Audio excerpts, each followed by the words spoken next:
Doctor Abdullah Zakir রহমতুল্লাহের নাম আপনারা শুনেছেন, ইসলামী শিক্ষা কোর্সের প্রফেসর ছিলেন। স্যার একটা কথা প্রায় বলতেন, আমাদের বাঙালি ধর্মীয় আবেগ বেশি, ধর্মীয় জ্ঞান কম। স্বর্ণের অক্ষরে লেখার মতো স্যার একটা কথা, দুনিয়া থেকে আল্লাহ নিয়ে গেছে অনেকে। স্যার বলতেন আমাদের বাংলাদেশের মানুষের মধ্যে ধর্মীয় আবেগ বেশি, ধর্মীয় জ্ঞান কম।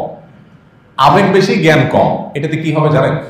ধরেন আপনার আব্বার মাথায় কপালে একটা মাছি বসছে বা মশা বসছে, আপনার বাবার প্রতি ভালোবাসা এত বেশি যে আপনার চান্দি পুরা ৬৯,০০০ ডিগ্রিতে আপনার গরম হয়ে গেছে, আপনার মাথা রক্ত হয়ে গেছে। এই মশা বসার জায়গা পাইল আপনি আমারে খাতি, আমার বাপের কপালে বসছিস কেন?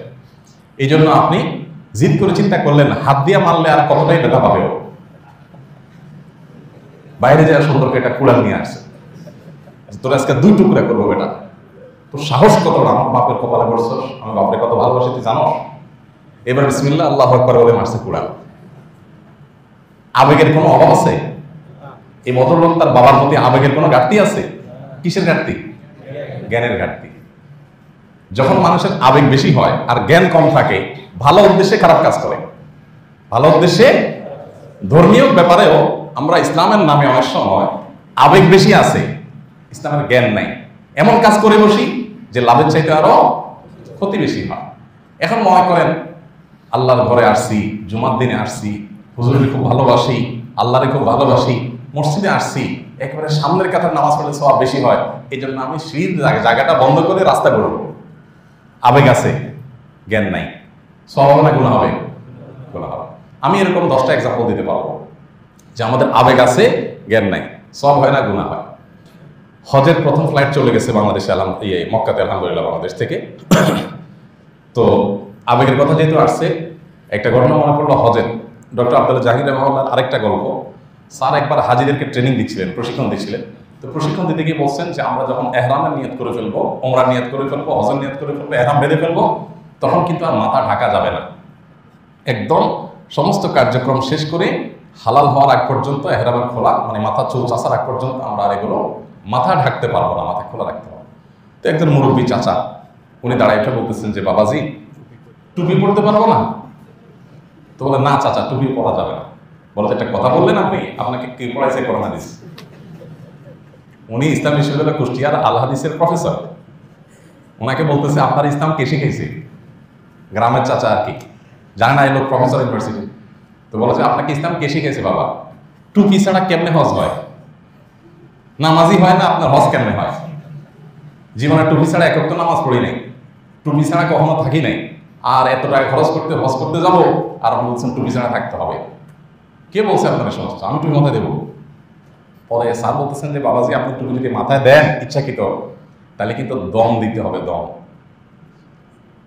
দম বুঝেন তো? আমরা তো দম বুঝি। ক্ষতিপূরণ, জরিমানা দিতে হবে, একটা ছাগল জবাই করতে হবে, 600-700 রিয়াল লাগবে।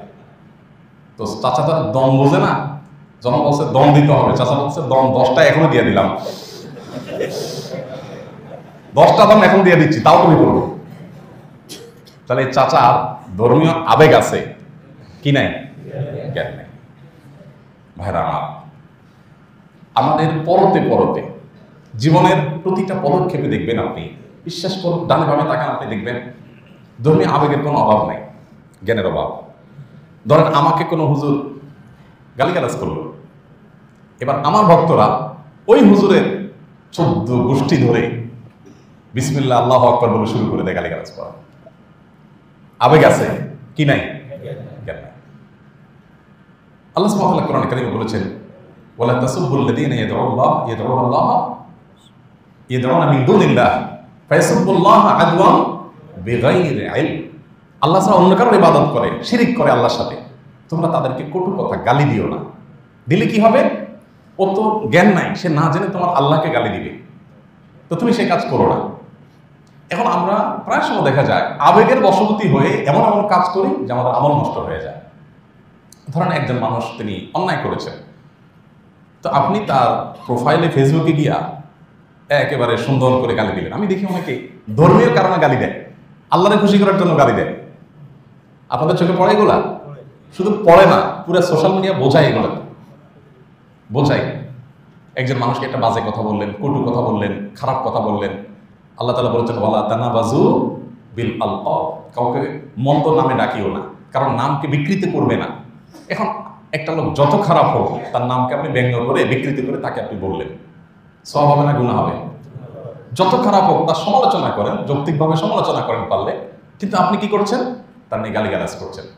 তাহলে বোঝা গেল এখানে ধর্মীয় আবেগের কোনো অভাব নাই, জ্ঞানের অভাব।